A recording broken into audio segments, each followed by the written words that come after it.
Hello everyone and welcome to another episode of Bible Illustrated Hands.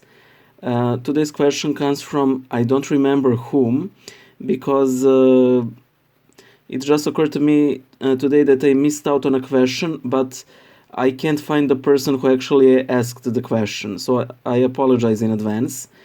Anyway, the person in question asked what is the Orthodox position on the Eucharistic miracles, such as that occurred in the Italian town of Lanciano. For those of you who don't know the story, a certain monk was celebrating the liturgy, and as he was saying the words of the institution, he had doubts whether Christ is truly present in the Eucharist, and as soon as he had those doubts, the bread became literal flesh, and the wine became literal human blood. And these were kept in reliquaries. They were kept until this day, and they exhibit some very strange phenomena. I don't want to go into them, but it has something to do with measurements, like those globules of blood. Each one individually weighs as all of them combined. It's something like that. It doesn't really matter for this story. What is the Orthodox position? Well, the Orthodox position is that these miracles aren't positive miracles. They're literally miracles of punishment, because bread isn't meant to look like human flesh, and neither is wine meant to look like actual human blood, because that would prevent communion. These sort of miracles nearly exclusively indicate that something is amiss, at least with the celebrant, but or someone who's approaching communion.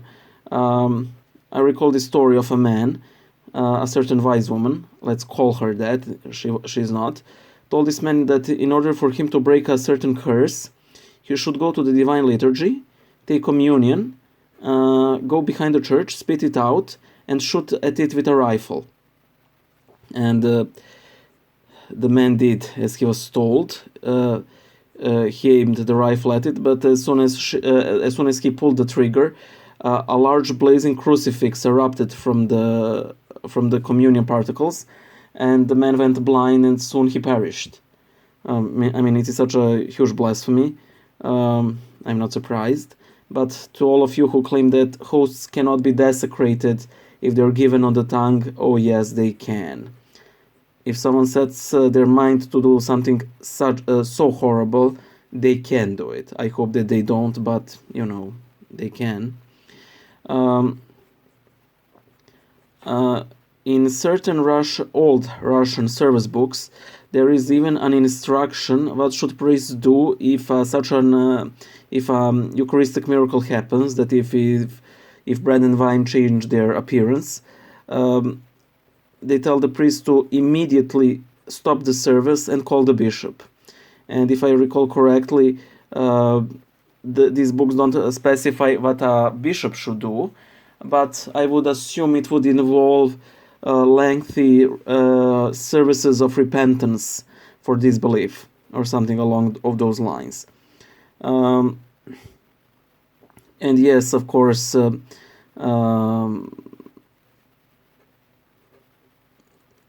Eucharist is the miracle. I also remember Patriarch Paul of Serbia, when he was called to investigate a certain myrrh streaming icon, and when he came to the church, he took the icon and he looked it around to see if there are any hollow places, and the priest who was in attendance thought that maybe he did it in a little bit impious way, like like this, like okay. So as they were returning to Belgrade, the patriarch turned to that priest and said, just remember that what occurs on the altars, that is the Eucharist, is a far greater miracle than any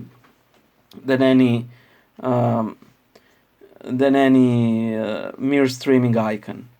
So there's that. I personally have never experienced anything of the sort.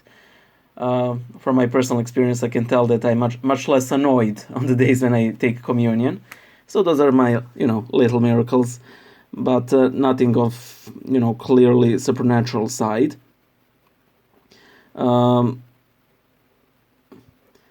the way, I was reading on Saint Gabriel, and he said that those who make icons and crosses, that they